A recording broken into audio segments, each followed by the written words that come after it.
Bab 310, Medan Pembantaian Besar, di mana satu nafas berubah menjadi tiga yang murni.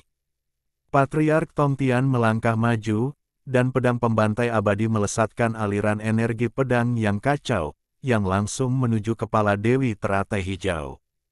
Keraguan bukanlah gayanya, kekejaman dan ketegasan adalah kualitas sejati Patriark, dari Jie Jiao.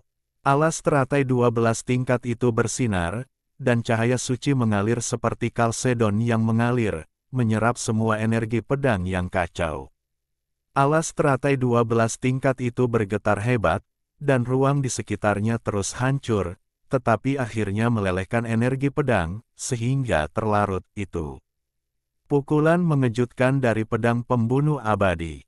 Keadaan menjadi tenang di tempat Dewi Teratai Hijau tinggal, tetapi tidak sedamai di tempat lain. Cahaya pedang dari pedang pembunuh abadi menembus seluruh langit, menerangi laut sejauh ribuan mil, dan energi yang mengerikan fluktuasi menyebabkan air laut berguling kembali ke langit. Jika saja nenek moyang Semi lainnya tidak menghentikannya, dia mungkin telah memusnahkan 1000 pulau peri dengan satu pedang. Tidak lebih dari itu. Dewi Teratai Hijau mencibir. Pemimpin Sekte Tongtian tidak marah. Diagram formasi di atas kepalanya bersinar dengan cahaya yang jernih. Keempat pedang Zuxian, Luxian, Juexian, dan Xianxian bergerak bersama. Formasi pembunuh Zuxian telah disiapkan.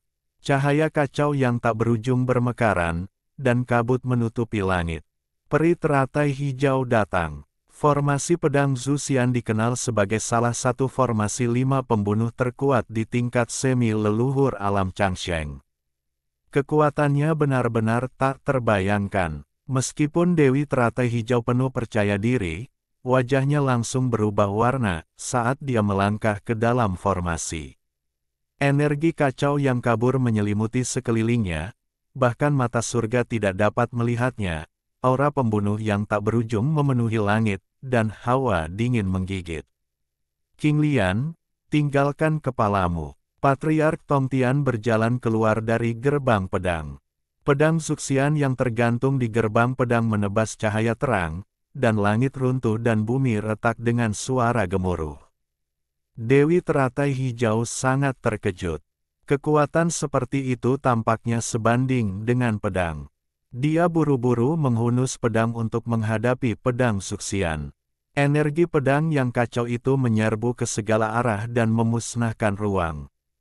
Namun gerbang pedang 4 sisi masih ada di sana, dan meskipun pedang pembunuh abadi telah mundur, formasi pembunuh masih menjebaknya di dalam. Tongtian, keluarlah dan bertarung. Teriak Dewi Teratai Hijau. Susunan pembunuh itu adalah aku. Aku adalah susunan pembunuh, kau menghadapiku. Suara Tongtian sangat dingin. Pedang Juexian dan pedang Luxian bergetar bersamaan. Cahaya pedang Chaos merobek saluran ruang angkasa. Kedua lightsaber itu menghancurkan waktu dan ruang angkasa, membunuh bagi Dewi Teratai Hijau. Energi pedang membumbung tinggi ke langit. Meskipun ada formasi pembunuh untuk menghalangi mereka, orang masih bisa merasakan dingin yang menggigit di atas laut dari jarak ribuan mil. Cahaya mengerikan yang menembus awan sudah cukup untuk menakuti para pembudidaya biasa hanya dengan melihatnya. Bilah pedang itu setebal gunung dan menjulang ke langit. Bagaimana seseorang dapat menahan kekuatan seperti itu?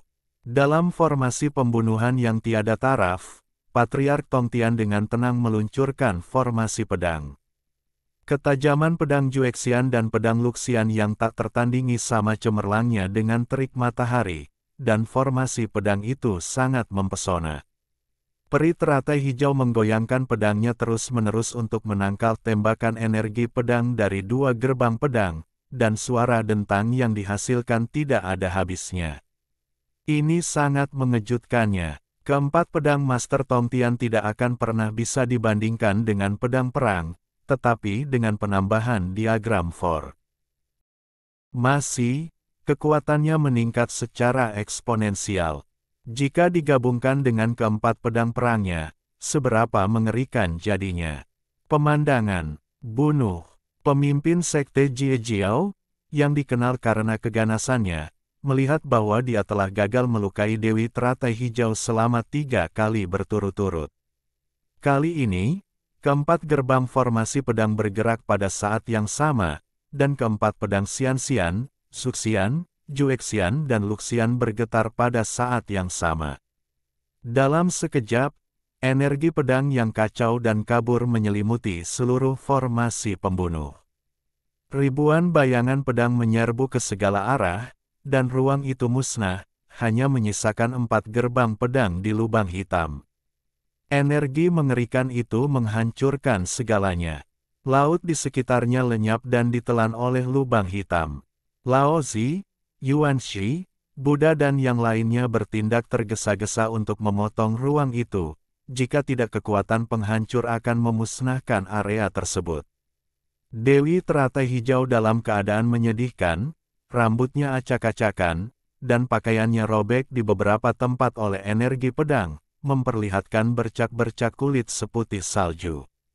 Sebagian rambut hitam panjangnya di lehernya terpotong oleh energi pedang hampir memotong kulitnya. Lubang hitam itu menghilang, kehampaan menjadi sunyi senyap, energi kekacauan melonjak, wajah Dewi Teratai Biru menjadi pucat, dan dia berteriak, "Tong Tian, kau membuatku memahami kemarahan yang sebenarnya, aku akan membuatmu membayar harga yang mahal." Platform teratai 12 tingkat itu, dengan cepat terurai, dan kepingan-kepingan kelopak teratai besar yang bening menari-nari dalam formasi pedang. 4 pedang terbenam ke dalamnya, lalu melonjak naik seperti hujan pedang yang menyilaukan. Kekuatan pedang itu tak terbayangkan. Ditambah dengan bantuan platform teratai 12 tingkat yang telah berubah menjadi kelopak teratai, pedang itu tak terkalahkan dan dapat mengguncang sekte pedang Luxian. Patriark Tong Tian mengabaikan gerbang pedang yang hendak ditembus. Dia memegang perisai perunggu kuno dan mendekati Dewi Qinglian. Dia membuat gerakan pedang dengan tangannya, mengayunkannya ke depan, dan seberkas cahaya yang menyilaukan terbelah dan menebas lurus ke arah jantung Qinglian. Dewi Teratai Hijau mendengus dingin, dan daun teratai giok hijau di tangannya bergetar, menghancurkan energi pedang dan mengubahnya menjadi sinar hijau yang menyapu pemimpin sekte Tong Tian. Pemimpin sekte Jie Jiao mengayunkan lengan bajunya, dan api iblis yang besar melonjak. Ruang kosong itu runtuh sepenuhnya, menghalangi daun teratai giok. Namun, lengan jubahnya terpotong-potong, memperlihatkan setengah lengannya. Hal ini membuat Tong Tian marah. Dia memegang perisai perunggu kuno di tangannya yang lain untuk menghalangi di depannya, memancarkan semburan cahaya, dan langsung menuju ke teratai hijau. Dewi, bang! Perisai perunggu kuno itu bertabrakan hebat dengan beberapa daun teratai giok. Keduanya mundur, rambut mereka acak-acakan, dan cahaya menyilaukan keluar dari mata mereka. Tanda teratai di tengah dahi Dewi Teratai Hijau menyemburkan petir dingin, yang menembus sanggul Tong Tian Jiaozu, membuat rambutnya acak-acakan. Tong Tian, kau bukan tandinganku. Beraninya kau, wanita jahat, menggunakan taktik seperti itu tanpa rasa malu. Aku akan memenggal kepalamu hari ini. Tong Tian sangat marah dan menghancurkan perisai perunggu kuno itu. Ruang itu hancur berkeping-keping, dan perisai perunggu kuno itu berubah menjadi sebesar gunung, menekan dan menjepit Dewi Teratai Hijau di bawahnya, membuatnya sulit baginya untuk melarikan diri, dan kecemerlangan tak berujung menyapu ke bawah. Di kejauhan, 10 leluhur setengah terus menyerang karena pertempuran sengit antara Master Sekte Tong Tian dan Dewi Qinglian terlalu intens, dan lubang hitam di angkasa terus meledak. Jika mereka dibiarkan berkembang, mereka mungkin akan menghancurkan banyak nyawa. Meski begitu, banyak pulau di ribuan mil lautan hancur, banyak sekali petani di dekatnya yang terbunuh atau terluka. Peri teratai biru menjerit, matanya memancarkan kilat dingin, rambut hitamnya berdiri tegak, matanya dipenuhi dengan kejahatan, dan beberapa daun teratai giok mengembun menjadi pisau jasper, menebas ke atas, menjatuhkan perisai perunggu kuno dan bahkan menghancurkannya. Langit. Dari kejauhan, pelangi hijau panjang membentang di langit, menghancurkan ribuan mil langit, dan energi mengerikan itu mengguncang seluruh pulau seberang laut.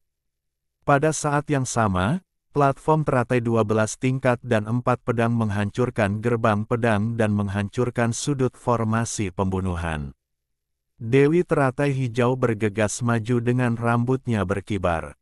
Dia menebas dengan pedang, bertahan dengan platform lotus, dan menyapu dengan pisau giok. Dia dengan cepat keluar dari formasi pembunuh Master Tongtian, dan kemudian menyerang 3 gerbang pedang lainnya dari luar. Tongtian mendengus dingin, menyingsingkan lengan bajunya, menyingkirkan keempat pedang jahat itu, lalu menunjuk ke diagram susunan. Peta harta karun yang berputar di atas kepalanya dengan cepat berubah menjadi 4 sinar cahaya, menyerbu ke arah keempat pedang jahat itu, tengah.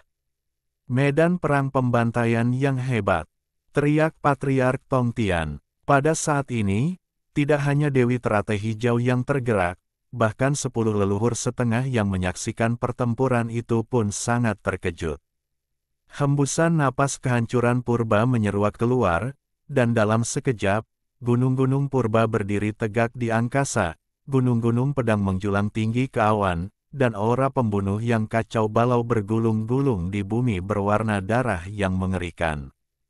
Legenda mengatakan bahwa Master Tongtian selalu ingin membawa formasi pedang Suxian satu langkah lebih jauh dan mengubahnya menjadi formasi yang tak tertandingi dan ganas yang dapat menjebak para dewa leluhur. Ini adalah ladang pembantaian primitif yang tidak lengkap. Ini adalah perwujudan lebih lanjut dari formasi pedang Suxian. Tanah kuno muncul kembali di langit, 4 pedang jahat dan diagram formasi terintegrasi ke dalamnya, dan Dewi Teratai Hijau terperangkap di dalamnya. Master Sekte Tongtian juga terbang masuk, dan aura pembunuhnya yang tiada taraf menerobos awan dan menembus langit berbintang. Formasi yang mengerikan sekali, dengan aura jahat yang kuat, bahkan para dewa leluhur akan mengerutkan kening saat melihatnya. Dewi Teratai Hijau tercengang saat itu.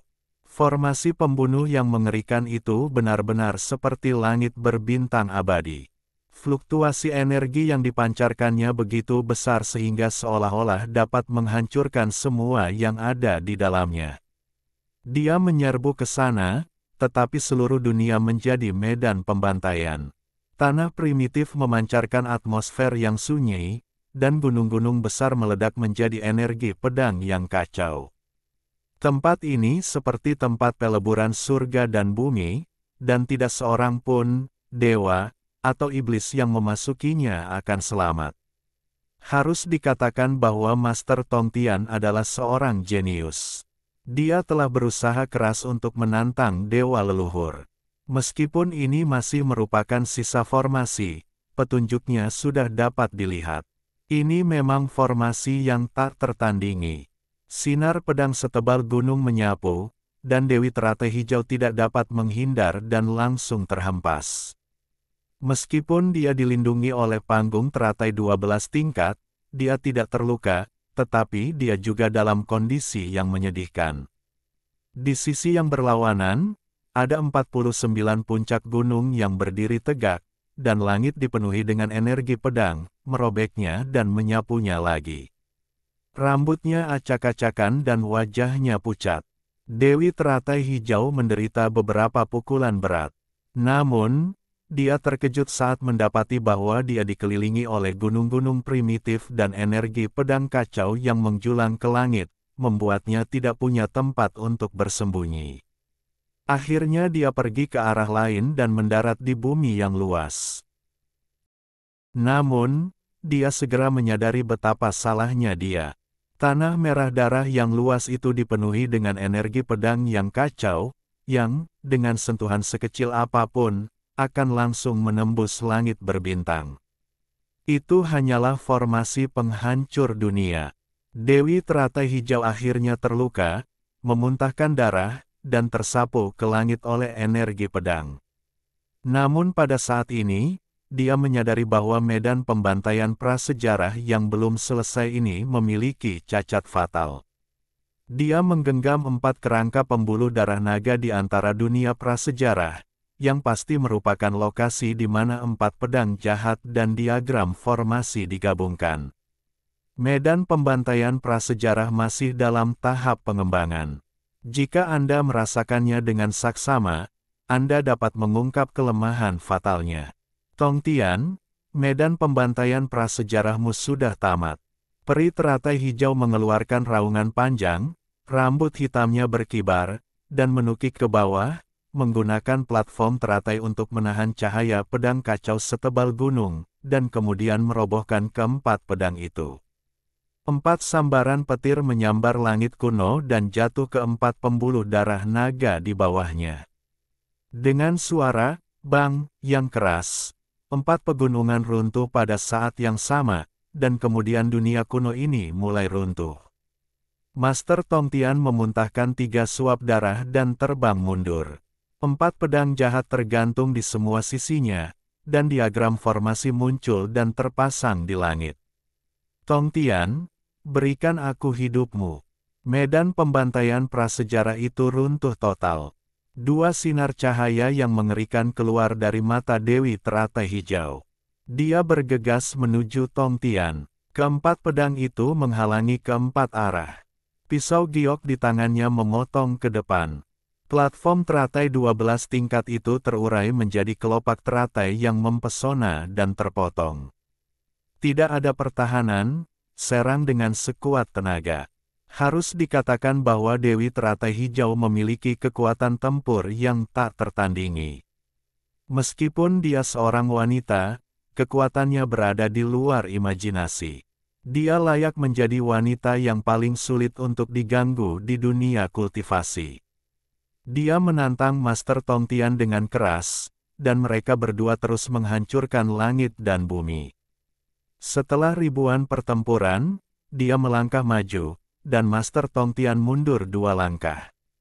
Dalam radius 3000 mil lautan, kecuali pulau-pulau peri yang dilindungi oleh 10 semi leluhur, wilayah laut mengering seluruhnya, berubah menjadi kabut dan melesat ke angkasa, mengakibatkan hujan lebat di Jeoshu. Saat serangan dahsyat itu berhenti, dasar laut tertusuk hingga ke pusat bumi. Jika bukan karena 10 leluhur yang turun tangan untuk memulihkan semuanya, dunia manusia mungkin akan mengalami kerusakan parah.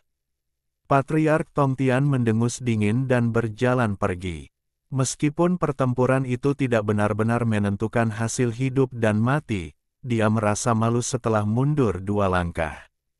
Xiao Chen mengerutkan kening. Dewi Teratai Hijau sangat kuat. Bahkan pemimpin sekte Tongtian yang kuat dan menakutkan telah dikalahkan. Semua Banzus sangat bangga dan tidak ingin menyerangnya sendirian. Ini bukan hal yang baik jika terus berlanjut.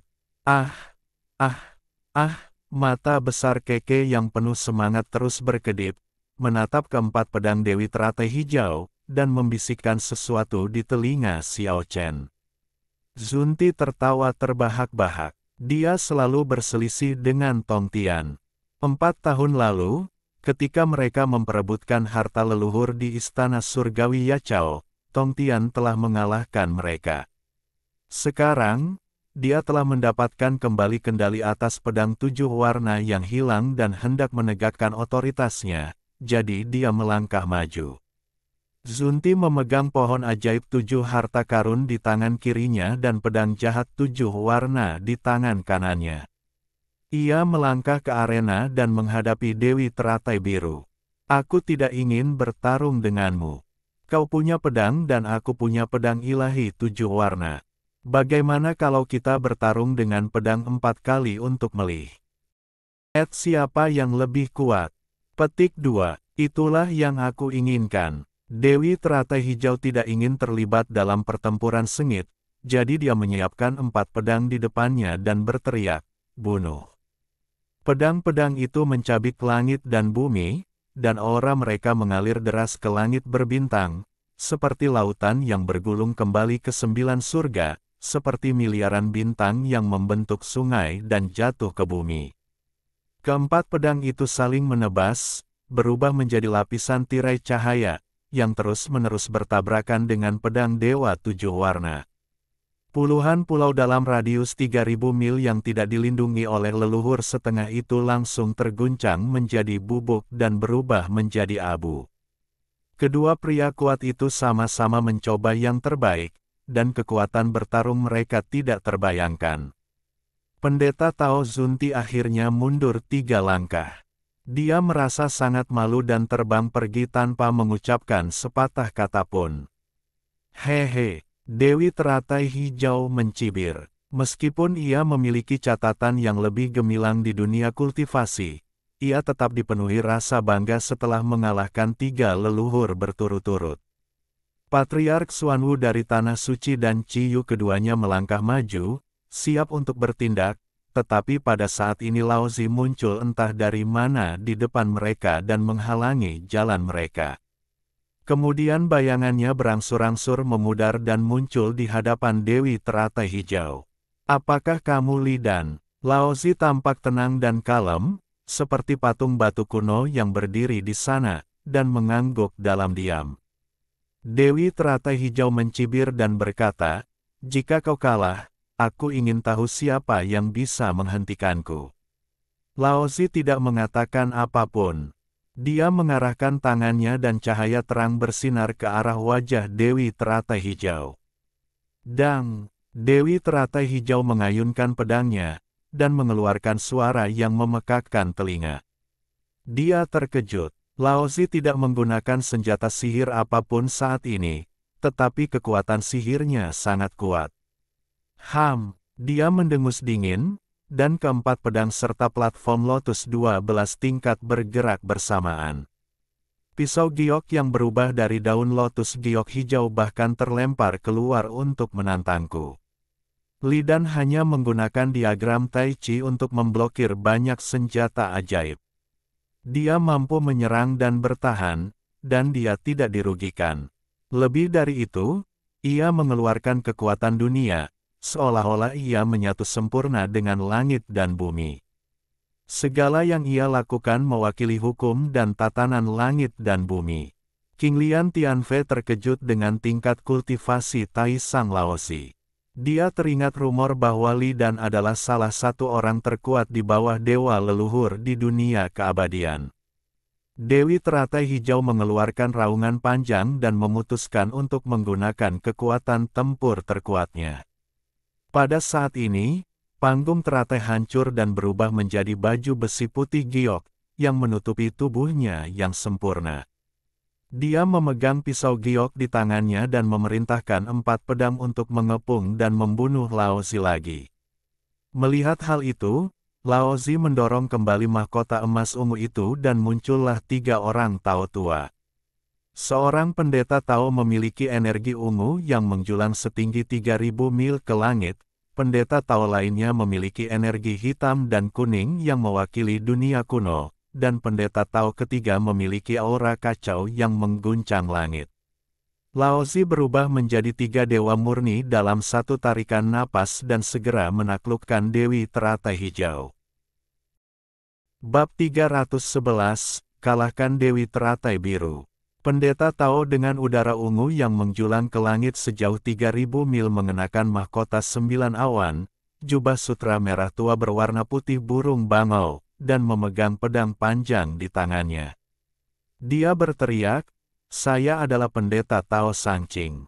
Pendeta Tao dengan Xuan Huangqi yang menyelimutinya mengenakan mahkota ruyi, jubah bagua kuning pucat, dan pedang panjang di tangannya. Pendeta Tao dengan aura kacau yang menggerakkan langit mengenakan mahkota 9 surga dan jubah awan ungu 8 harta karun dan memegang kipas jenggot naga di tangannya dan berteriak, "Saya adalah Taois kemurnian agung." Ketiga Taois tua itu dikelilingi oleh ribuan sinar cahaya dan warna keberuntungan, bersinar terang dan menyilaukan. Masing-masing dari mereka menunjukkan kekuatan magis mereka. Pedang panjang, giok ruyi, dan kipas jenggot naga menghancurkan ruang. Bunga giok melayang di seluruh langit, teratai putih tumbuh di mana-mana, dan cahaya ilahi memercik seperti hujan. Ketiganya adalah setengah leluhur. Sekarang seolah-olah 4,5 leluhur sedang melawan Dewi Teratai Biru. Dia segera merasa terentang hingga batasnya dan dalam keadaan kacau.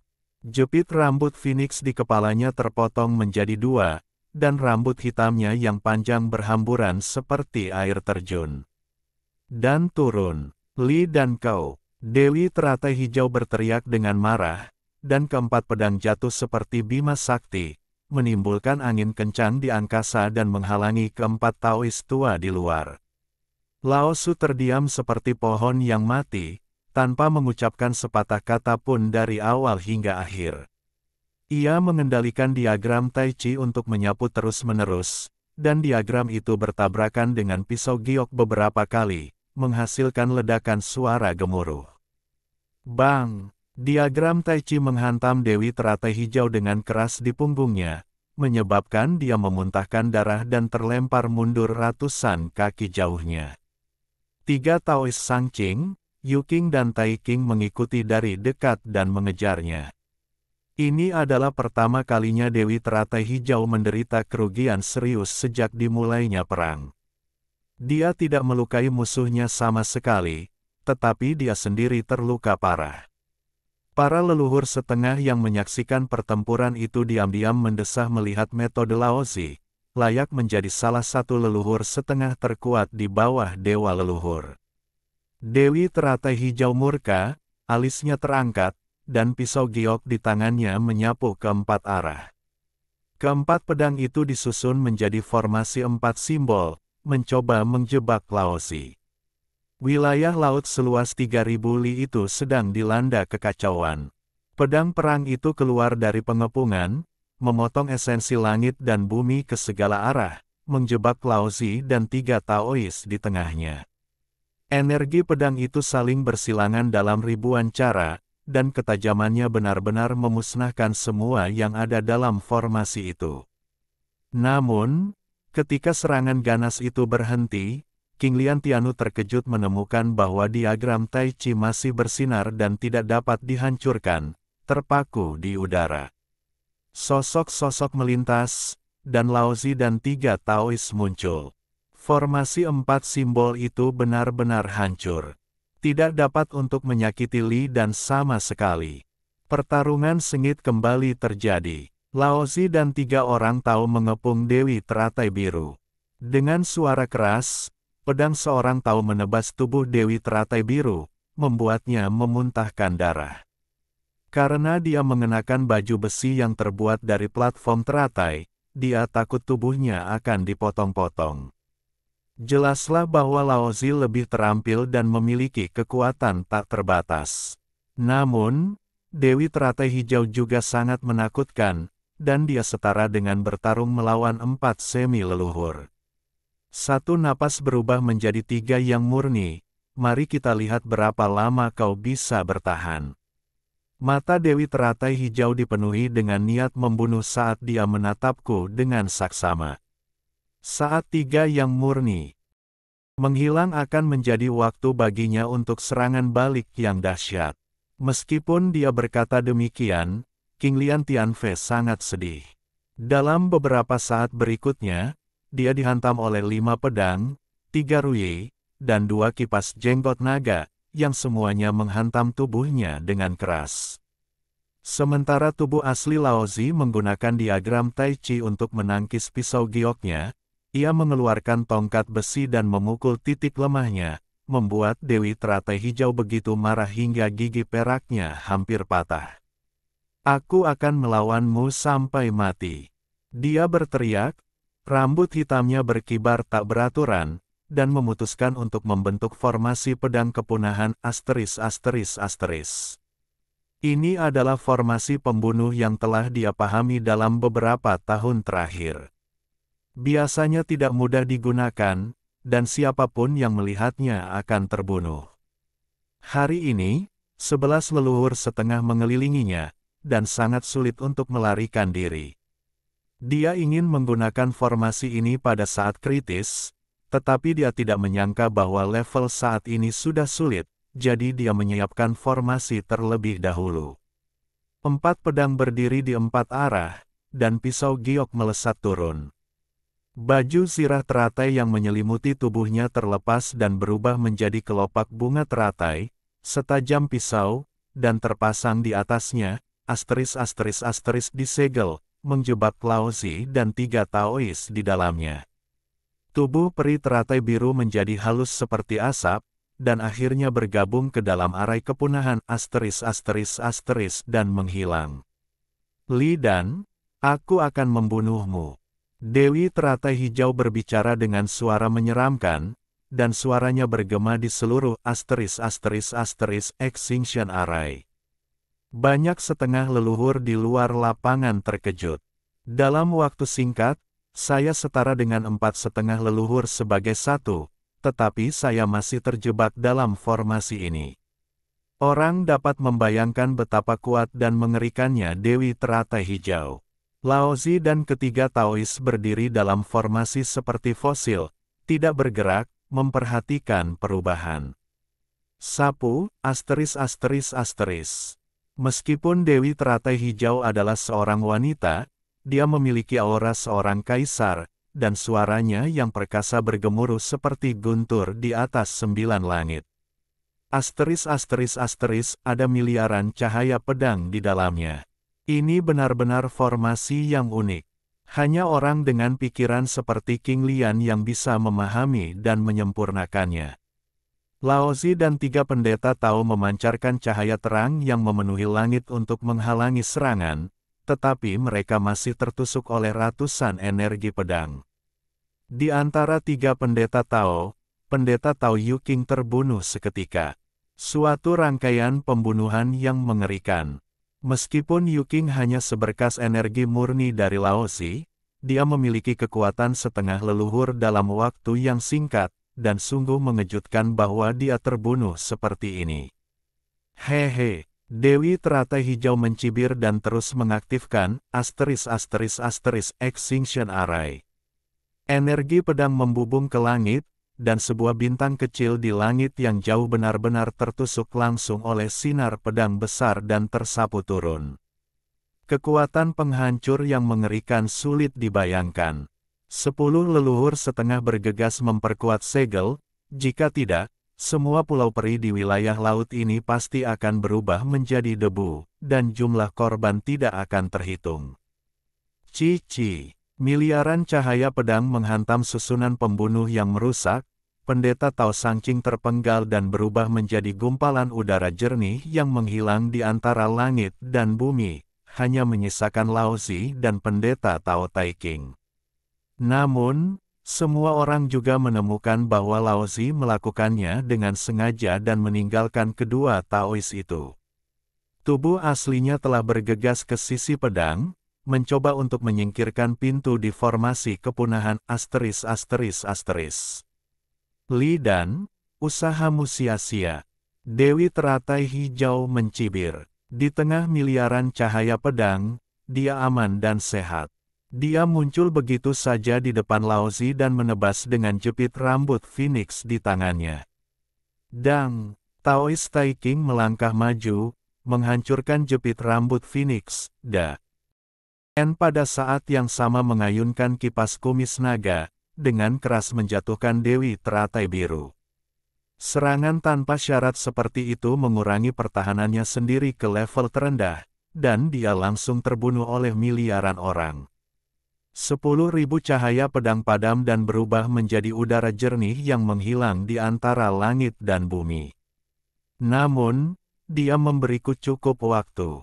Aku berhasil melepaskan pedang dan ingin memasukkannya ke dalam diagram Tai Chi, tetapi aku menemukan bahwa kualitas pedang itu terlalu tinggi. Di bawah kendali pikiran Dewi King Lian, itu tidak mungkin untuk memasukkannya ke dalam diagram Tai Chi. Itu tidak dapat dikekang. Pria tua yang tenang itu menunjukkan keterkejutan untuk pertama kalinya. Dia menahan beberapa serangan pedang dan dengan paksa menghapus jejak spiritual pada pedang itu. Kemudian dia memegang pedang dan menyerbu ke dalam formasi *****. Dewi Teratai Hijau sangat marah dan mengeluarkan raungan panjang. Formasi pedang itu menyusut dan terjepit, mencoba menghancurkan Laozi. Pedang yang diambil Laozi juga mulai menjadi bumerang, dan bekas teratai hijau yang tersisa di atasnya tidak dapat dihapus. Aku tak berdaya, dan tiba-tiba sebuah ide muncul di benakku. Aku mengayunkan pedangku ke arah luar formasi kepunahan *****, yang persis ke arah Xiao Chen. Xiao Chen dan Keke telah mengamati pertarungan pamungkas ini dengan saksama. Ketika mereka melihat seberkas cahaya pedang melesat keluar, mereka langsung merasakan aura yang familiar. Itu adalah pedang perang. Tanpa berpikir panjang, dia memegang binatang kecil seputih salju itu di tangannya, terbang ke langit, dan berteriak, "Buka surga yang hilang." Binatang kecil seputih salju itu mengoceh, dan dalam sekejap membuka taman suci yang bahkan akan membuat orang-orang di sekitarnya tercengang, setengah leluhur berubah warna. Pedang itu menyala dan menghilang ke udara. Pada saat ini, Dewi Teratai Hijau terkejut. Pada saat pertama, dia merasa bahwa dia akan kehilangan pedangnya. Benar saja, pada saat berikutnya, dia merasa sangat kehilangan, seolah-olah sebagian hidupnya telah diambil. Dia tahu bahwa pedang itu telah berpindah tangan dan hilang sepenuhnya. Tidak peduli bagaimana dia memanggilnya, dia tidak bisa lagi menghubunginya. Hubungan halus antara dirinya dan pedang itu terputus. Xiao Chen dan binatang kecil seputih salju itu segera menjauh dari medan perang dan mundur ke tempat yang aman. Beberapa leluhur setengah melihat semuanya dengan jelas, dengan ekspresi yang berbeda di wajah mereka, tetapi tidak ada yang mengatakan sepatah kata pun. Setelah kejadian ini, Dewi Teratai Hijau dalam kebingungan besar, dan terkena 3 kali berturut-turut diagram Tai Chi Laozi dalam formasi kepunahan *****. Dia memuntahkan darah dan formasi pedang hampir hilang. Melihat Laozi hendak mengambil pedang kedua, dia tidak tahan lagi. Dia menampakkan diri di samping pedang dan bertarung sengit dengan Laozi. Miliaran cahaya pedang menyapu, dan aura pembunuh memenuhi langit. Tekanan pada Laozi tiba-tiba berlipat ganda. Meskipun diagram Tai Chi memblokir sebagian besar serangan tajam, beberapa energi pedang masih menembus tubuhnya, dan darah menyembur keluar. Namun pada saat yang sama, tongkat di tanganku juga mengenai bahu King Lian Tianu dengan keras, menyebabkan dia memuntahkan 3 suap darah berturut-turut. Diagram Tai Chi diangkat dan pedang kedua terbang. King Lian terkejut dan melompat keluar dari formasi, menangkis pedang dan mengambilnya kembali. Namun, formasi pedang **** rusak, dan 2 pedang lainnya hampir diambil olehku. Dewi Teratai Hijau mendesah tak berdaya, menyingkirkan 3 pedangnya, pisau giok, dan panggung teratai 12 tingkat, berdiri di langit, menatap Laozi dengan dingin tanpa mengucapkan sepatah kata pun. "Kamu kalah." Saat itulah Laozi mengucapkan 3 kata ini. "Aku tidak menerimanya. Bahkan jika kau mencabut pedang itu, kau tidak bisa mengambilnya. Kau menggunakan kekuatan orang lain untuk mencegat pedangku. Kau kalah pada akhirnya. Aku bisa menyegelnya di tubuh." Laozi adalah orang yang bicaranya sedikit. Itulah kenyataannya, tetapi saya tidak ingin kehilangan sebagian dari kultivasi saya. Semua orang yang hadir langsung memahaminya. Sosok-sosok melintas, dan 10 leluhur setengah, Yuan Shi, Zunti, Xuan Wu, Tong Tian, Sun Wu, Zhuang Zhou, Tai Hao, Buddha, Ji Yin, dan Chiou, mengelilingi mereka bersama-sama. Sekarang pertempuran yang menentukan telah menentukan pemenangnya, menjadi penjelasan. Sejak dia dikepung, Dewi Teratai Hijau tahu bahwa akan sulit menyingkirkan mereka. "Semuanya, aku akan pergi menyelamatkan murid baikku terlebih dahulu. Tai Hao membuka saluran ruang angkasa dengan menara Haotian di atas kepalanya dan memasuki ruang dimensi itu. Xiao Chen terbang mendekat dan melihat tubuh Dewi teratai biru. Dia seharusnya sedih, tetapi saat ini dia tidak terlalu sedih, seolah-olah dia benar-benar telah kehilangan separuh hatinya. Dia bertanya dengan tenang, "Apa ini? Aku menginginkan tubuh Ruo Shui, tapi bagaimana dengan jiwanya?" Qinglian Tianfei mendengus dingin. Dia tidak pernah menyangka bahwa anak laki-laki yang diabaikan benar-benar akan melakukan pertunjukan besar untuk menghadapinya. Dia mencibir dan berkata, "Bunuh dia. Kau membunuhnya." Aku benar-benar menghancurkan jiwa itu. Bahkan setelah ratusan reinkarnasi dan 10.000 tahun menunggu, itu tidak berguna. Aku benar-benar menghapus tandanya dari dunia ini. Haha. Di sini, dia tertawa dengan keras dan menatap Xiao Chen dengan sedikit rasa senang. Hatinya kosong, dan Xiao Chen tidak tahu apakah dia sedih atau mati rasa. Dengan jiwanya yang hancur, mustahil baginya untuk merasakan setiap bagian dari masa lalu. Perasaan itu tidak lengkap. Apakah ini rasa sakit yang paling hebat? Aku seharusnya bersedih, tetapi aku tidak boleh bersedih. Xiao Chen merasa sangat kesepian. Perasaan kesepian yang tak bisa berkata-kata ini bahkan lebih menyakitkan daripada rasa sakit yang menyayat hati. Pada saat ini, Tai Hao menyelamatkan Qingqing yang tidak sadarkan diri, dan berkata kepada Xiao Chen, "Qingqing baik-baik saja, tetapi tidak ada jiwa Ruo Shui seperti yang kamu katakan." Itu benar-benar menghilang sepenuhnya. Xiao Chen berdiri di sana hampir mati rasa. Di dalam kehampaan, setelah waktu yang lama, matanya tiba-tiba memancarkan dua sinar cahaya dingin, dan dia berkata, "Apakah ada jiwa yang disegel di tubuh Qinglian?" Dia masih tidak mau menyerah, dan bertanya kepada para leluhur setengah di sekitarnya dia. Ciyu menggelengkan kepalanya dan berkata, "Tidak. Mengapa ini terjadi?" Xiao Chen melolong ke langit, lalu berbalik untuk menghadapi banyak leluhur setengah dan berkata, "Bisakah jiwa Qinglian dipaksa keluar?" Haha, Dewi teratai biru tertawa keras, menatap Xiao Chen dengan dingin, dan berkata, "Ini lebih sulit daripada membunuhku. Mereka dapat menghancurkan tubuh ini dan kemudian melukaiku dengan serius, tetapi jika mereka ingin menyelamatkan tubuh ini, mereka tidak akan bisa menyelamatkanku, dan menangkapku. Mereka pasti dewa leluhur telah tiba." Petik 2. Para senior, tolong jebak dia. Xiao Chen benar-benar marah. Dia mengangkat keke dan berkata, "Buka surga yang hilang dan bawa dia masuk."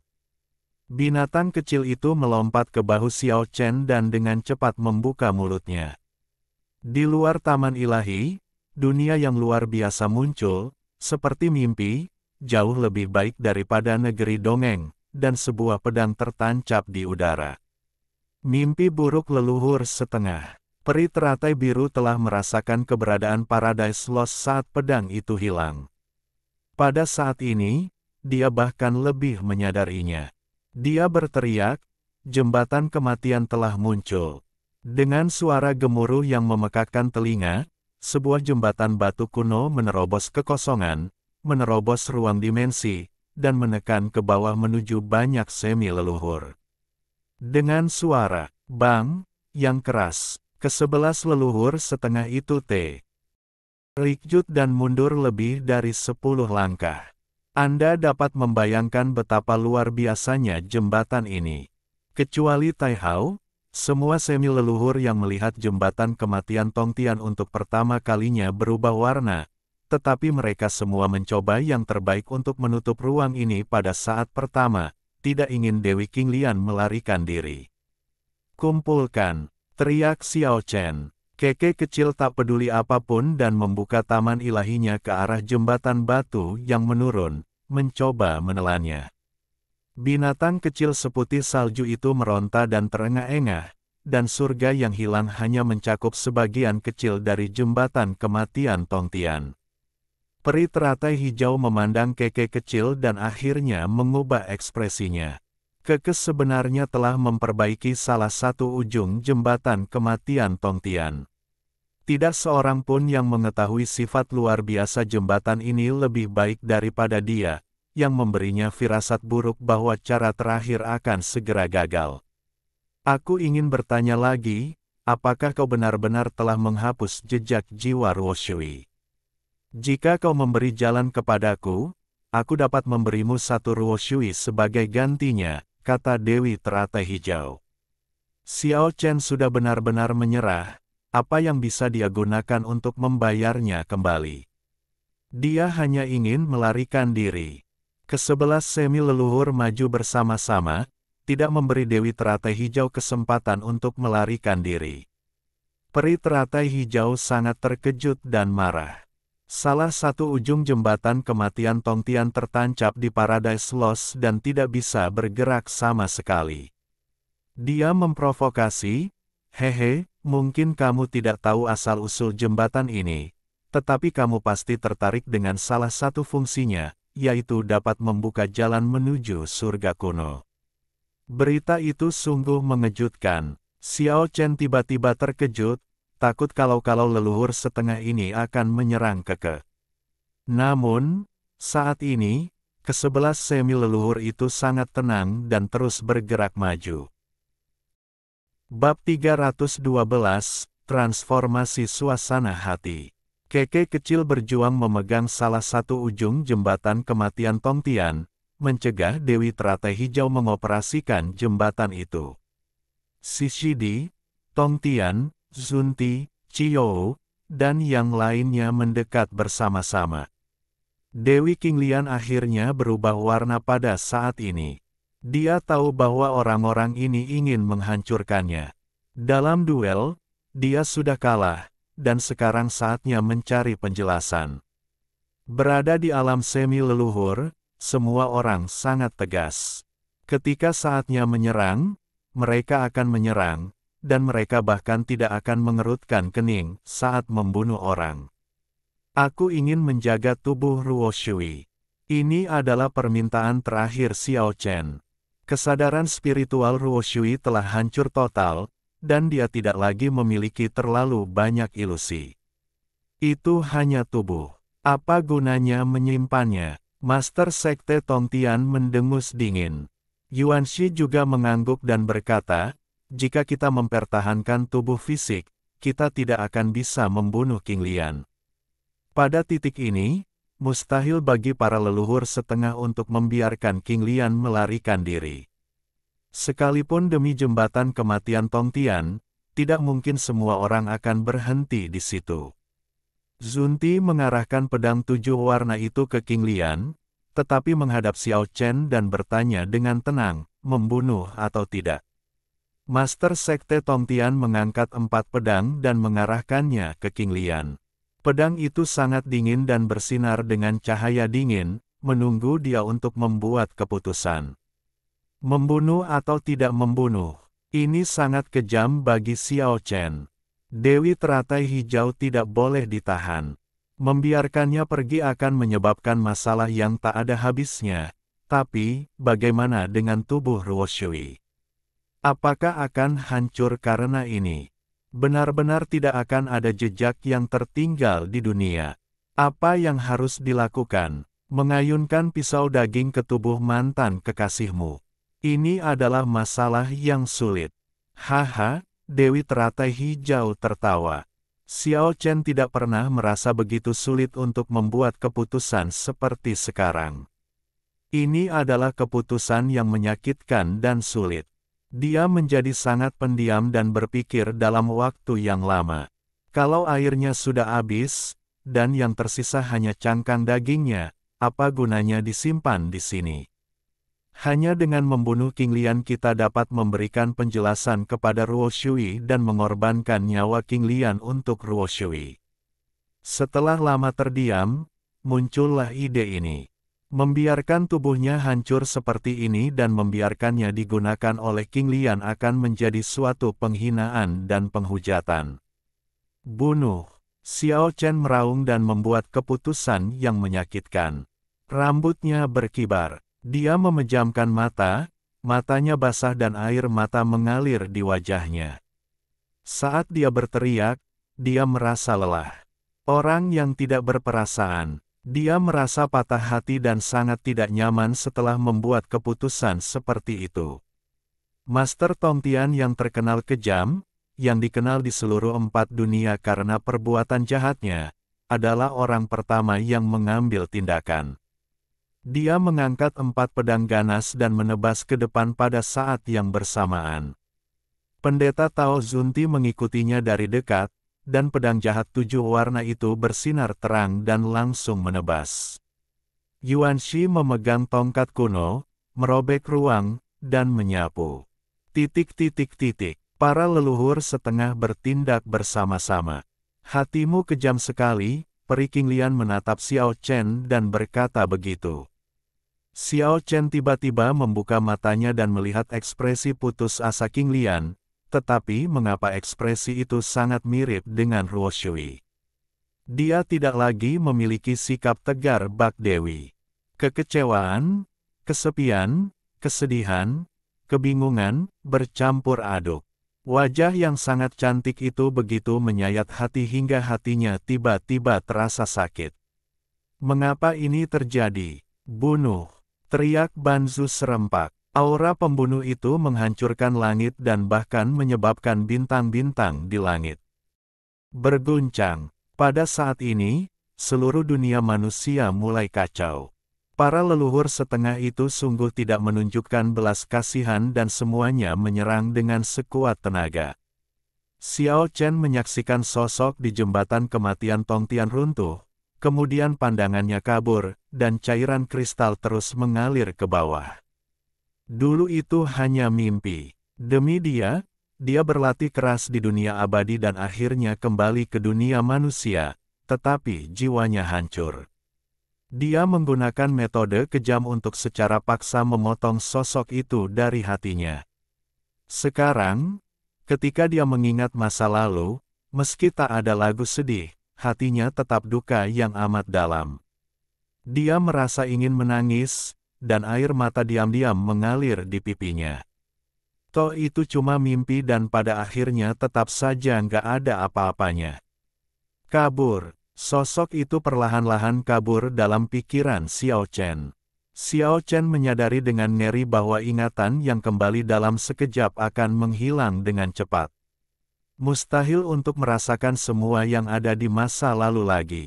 Bahkan kejadian masa lalu yang diceritakan Chen Fang kepadanya telah dihancurkan oleh kekuatan misterius dan tidak akan ada lagi. Ini adalah akhir yang sangat ironis dan kejam. Bahkan mengingat masa lalu pun mustahil dan telah menjadi kemewahan. Semua kenangan masa lalu telah hilang sepenuhnya dari hatiku. Mungkin, dia tidak akan pernah tahu lagi bahwa ada seorang gadis bernama Ruo Shui yang pernah muncul dalam ingatan hidupnya. Memikirkan hal itu, dia pun melantunkan lagu sedih. Ia semakin lama semakin kabur, dan aku benar-benar akan melupakannya lagi. Sosok itu semakin menjauh di hatiku dan akan segera menghilang. Kesedihan yang tak terlukiskan, bahkan hak untuk mengingat tidak akan ada lagi. Akhir yang tak terucapkan, sungguh tak terlupakan saat pergi melalui udara. Setelah beberapa tahun hidup dan mati, hari kepulangan akhirnya tiba. Namun pada akhirnya itu hanya mimpi, semuanya hancur dan berubah menjadi ketiadaan. Xiao Chen merasa sedih di dalam hatinya dan wajahnya tampak pucat, seakan-akan dia telah menua 100 tahun dalam sekejap. Tanpa kenangan akan orang yang dicintainya, ada kepahitan, akhir yang tak terucapkan, akhir yang paling kejam, namun perasaan kepahitan dan kesepian itu tertanam selamanya di dalam hatinya. Kenangannya pun sudah hilang, tetapi rasa kehilangan dan kesedihan masih membekas di hatiku. Sungguh siksaan yang mengerikan. Perpisahan di jembatan kematian Tongtian akan membuat Xiao Chen merasa sedih selama sisa hidupnya. Riak-riak muncul, dan sosok Dewi teratai hijau menghilang. Semua leluhur setengah mengelilingi jembatan batu. Tidak ada yang peduli dengan jembatan batu ini yang dapat membuka jalan menuju surga prasejarah. Seseorang berteriak kaget. Di jembatan mati yang menjulang ke langit, ada ukiran batu berupa bunga teratai yang tampak begitu nyata, seolah-olah benar-benar tumbuh di sana. Awalnya tidak terdapat pola pada jembatan mati Tongtian, namun kini terdapat tambahan pola berupa bunga teratai. Apakah ini wujud asli Dewi Teratai Biru? Apakah dia ukiran batu di jembatan kematian Tongtian? Bahkan para leluhur pun berubah warna. Ukiran di jembatan kematian Tongtian telah berubah setelah bertahun-tahun. Jika nanti menjadi masalah besar, maka jembatan ini sungguh menakjubkan. Jembatan batu kuno itu penuh dengan perubahan waktu. Goresan pisau, pedang, dan tombak terlihat jelas dan nyata.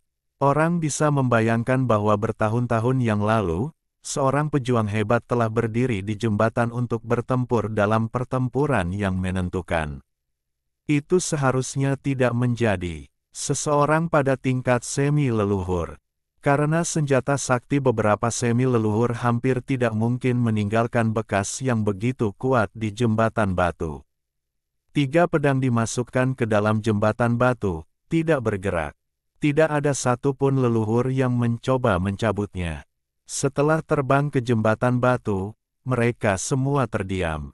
Itu, hati Xiao Chen bergetar. Ia melihat sosok samar di samping ukiran teratai, sunyi, tak berdaya, sedih, putus asa, kesepian, dan kabur. Itulah tubuh Ruo Shui. Gambar yang menyayat hati. Mengapa ini terjadi? Bagaimana sosoknya bisa terpatri di jembatan mati Tongtian? Itu adalah kehendak Tuhan. Apakah kamu tidak ingin dia melupakannya? Hati Xiao Chen bergetar. Dia meraih pedang yang tertancap di Paradise Lost, berjalan ke ukiran itu dengan gemetar, dan dengan memusatkan pikirannya, dia menggali ukiran batu wanita itu. Para leluhur setengah di sekitarnya menatapnya dengan tajam, tetapi ketika mereka melihat bahwa dia tidak merusak bagian utama jembatan batu, mereka tidak mengatakan apa-apa. Xiao Chen meletakkan ukiran Ruo Shui ke dalam Paradise Lost. Menghadapi tatapan sedih dan putus asa di matanya, dia merasa hatinya bergetar dan hampir tidak sanggup melihatnya.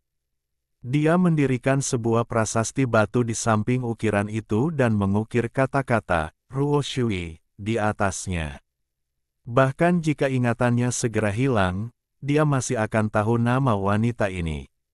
Setelah melakukan semua ini, Xiao Chen melemparkan pedangnya ke surga yang hilang. Dia tidak pernah berpikir akan ada hari yang melelahkan seperti itu. Dia berkata kepada kekedengan lemah, "Turunkan jembatan batu, ayo pergi." Binatang kecil itu juga sedikit lelah. Surga itu luar biasa, tetapi pemiliknya telah menyia-nyiakan waktu dalam beberapa tahun terakhir dan kultivasinya tidak membaik, sehingga sulit untuk membawa jembatan batu itu masuk. Boom! Saat Keke melepaskan jembatan kematian Tongtian, jembatan itu meletus dengan gelombang energi yang besar, yang sebenarnya mengguncang ke-11 leluhur setengah, tetapi kemudian mereka bergegas lagi dan mengepungnya. Xiao Chen tidak ingin memperebutkan jembatan itu. Pertama, dia tidak berdaya untuk melakukannya, dan kedua, dia tidak punya niat untuk melakukannya.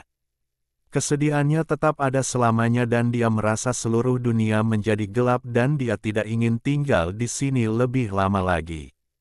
Dia terbang ke sisi lelaki tua Tai Hao, melihat Qingqing yang masih tertidur lelap, lalu Xiao Chen dan Keke berubah menjadi seberkas cahaya dan melesat ke kejauhan. Ciyu mengirim pesan, jika Anda memiliki pertanyaan, silakan datang ke Gunung Changyang untuk menemuiku. Aku akan segera pergi ke sana untuk menyelamatkan seorang teman dari kesusahan. Tai Hao dan Patriark Xuanwu juga mengirim pesan pada saat yang sama, mengatakan bahwa mereka akan bekerja sama untuk mengajarkan metode Qingqing. Jika Anda memiliki pertanyaan, Anda dapat datang ke pencarian luar negeri. Yuanshi berkata dengan suara dingin, jika murid-murid Dewi Teratai Hijau datang untuk membalas dendam, kita akan mampu melawan mereka. Mulai sekarang, kita tidak berutang apapun kepada satu sama lain, dan sebab dan akibatnya telah diselesaikan. Tongtian Jiaozu dan Zunti Taois juga mengangguk setuju. Xiao Chen tidak menanggapi dan terbang menuju Jiaoshu. Sosok Ruo Shui akhirnya menghilang sepenuhnya dari hatinya, tetapi dia masih merasakan kesedihan yang tak terlukiskan.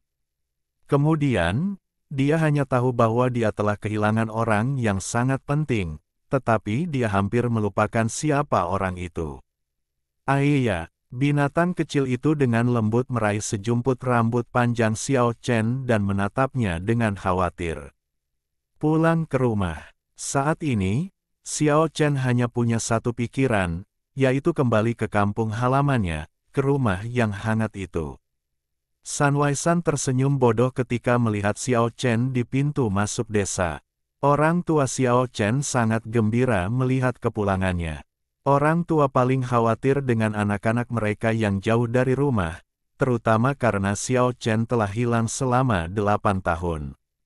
Selama 3 bulan berikutnya, Xiao Chen tidak mencari Liu Mu, Yi Zhen dan yang lainnya, dan tidak meninggalkan rumah. Ia menjadi bingung dan merasa kehilangan arah serta seolah-olah tidak mempunyai tujuan untuk diperjuangkan, bagaikan sebuah perahu sendirian di lautan. Kemana harus pergi dari sini? Menjadi lebih kuat, menjadi yang terkuat. Dia tiba-tiba kehilangan motivasi itu. Dia lesu dan jatuh ke dalam keadaan tidak berdaya.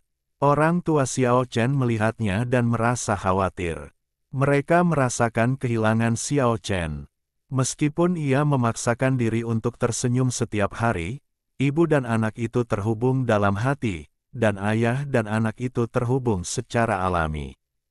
Bagaimana mungkin mereka tidak merasakan senyum pahit itu? Orang tuanya dengan paksa mengusirnya dari rumah, dan teman-teman masa kecilnya Da Zhou, Xiao Hu, Erbing, Xiu Kai, Guang Tu dan yang lainnya menyeretnya ke kota kabupaten untuk menghadiri Pekan Raya Kuil. Setelah tinggal di rumah selama 3 bulan, Xiao Chen tiba-tiba datang ke daerah pusat kota yang ramai. Hatinya yang tenang terguncang beberapa kali. Dari yang sangat pendiam menjadi sangat aktif, Xiao Chen tiba-tiba merasa sedikit bersemangat. Persepsi, keheningan dan gerakan begitu berbeda pada saat ini. Tiba-tiba berpindah dari satu lingkungan ke lingkungan lain, bahkan mentalitas pun berubah dalam sekejap. Pada bulan berikutnya, ia sering diajak keluar oleh sekelompok teman masa kecilnya untuk memancing di Sungai Kuning, berburu di alam liar, berjalan kaki di gurun Gobi yang jauh, dan mendengarkan cerita di Baikaotang.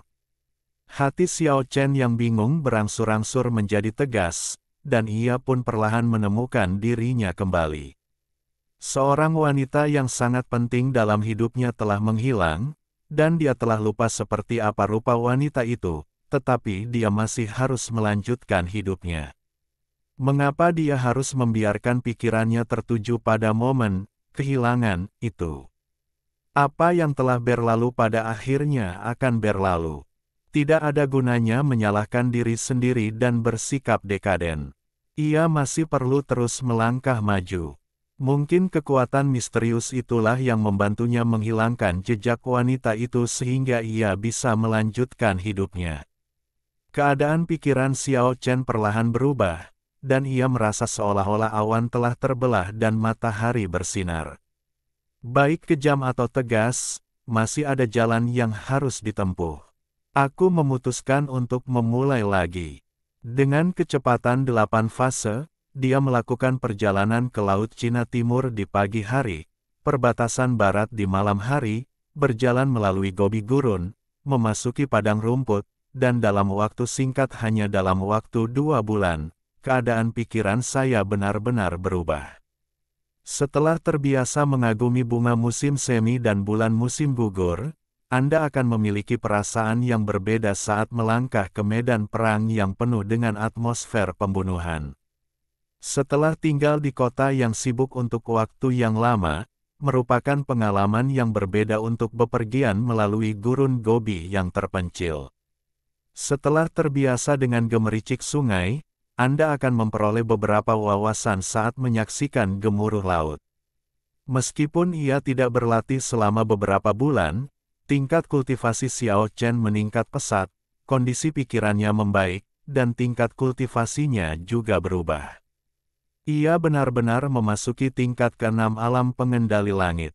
Hal ini membuat Xiao Chen menyadari lebih dalam lagi, dan tanpa menyadarinya, dia pun melakukan perjalanan untuk mengolah pikirannya. Siapakah yang dapat bernyanyi sepanjang hidupnya? Ini adalah kesadaran terbesarnya. Jika tak ada huru-hara awan hujan yang suram, bagaimana mungkin ada pelangi yang indah tergantung tinggi di langit? Jika tak ada akhir redup cahaya matahari terbenam, bagaimana mungkin ada kelahiran kembali cahaya pagi yang bersemangat? Jika tak ada palung gelap dalam kehidupan, bagaimana mungkin ada pemandangan pegunungan? Keadaan pikiran yang luhur. Ubahlah perspektif Anda, ubahlah pola pikir Anda, dan periksa kembali masa lalu, maka semuanya akan sangat berbeda. Orang yang paling bahagia melihat Xiao Chen kembali bersemangat adalah Keke. Si kecil memegang buah ginseng Yinmu dan memakannya dengan gembira, tidak lagi mendengkur seperti sebel. Seluruh tubuhnya dipenuhi dengan kekuatan yang melonjak, dan seni bela diri Xiao Chen telah mencapai tingkat yang baru. Meskipun ada kekurangan energi spiritual di Jiushu, seorang prajurit murni sepenuhnya memanfaatkan kekuatannya sendiri dan tidak memerlukan energi spiritual eksternal apapun, jadi itu tidak berpengaruh pada Xiao Chen. Dia ingin menjadi lebih kuat, berdiri di puncak dunia dan memandang gunung-gunung lain di bawahnya, inilah tujuannya. Seorang wanita dalam hidupku telah pergi bersama angin. Meskipun aku merasa sedikit sedih, aku tidak lagi terobsesi dengan masa lalu. Dia sekarang merasa pikirannya bebas dan tidak ada yang dapat menghentikannya mencapai ranah seni bela diri tertinggi. Ini adalah era yang hebat. Seni bela diri, mantra, jiwa, dan ki cepat atau lambat akan muncul kembali di dunia. Dia tidak dapat menghindarinya dan hanya dapat terus maju. Ketika Xiao Chen kembali memasuki dunia kultivasi, berita datang kepadanya satu demi satu. Raja Naga bertarung ke segala arah, dan lautan diwarnai darah sejauh ribuan mil. Saat itu, semua Raja Naga kecil di Pulau Naga muncul di dunia fana dan, dengan dukungan kekuatan utama masing-masing, bertempur di dunia fana untuk bersaing memperebutkan roh naga dari naga pertama dan bersaing memperebutkan posisi naga leluhur. Leluhur setengah seperti Dayu dan Hawi dari dunia kultivasi telah datang ke dunia manusia dan terus-menerus berselisih dengan Zunti, Yuanshi, Tongtian dan yang lainnya, tetapi mereka belum benar-benar memulai perang. Mereka sekarang merekrut murid dan ada merupakan tanda-tanda bahwa mereka menyebarkan ortodoksi mereka di dunia manusia. Ciyu menyerang Gunung Changyang sekuat tenaganya, berniat menyelamatkan dewa perang kuno yang telah disegel selama bertahun-tahun, tetapi dia gagal beberapa kali. Generasi muda di dunia kultivasi dan dunia keabadian terus-menerus bertarung satu sama lain, dari Kyushu hingga ke seberang lautan, dan ada tanda-tanda bahwa mereka sedang mendirikan arena untuk memperebutkan kaisar pertama generasi muda.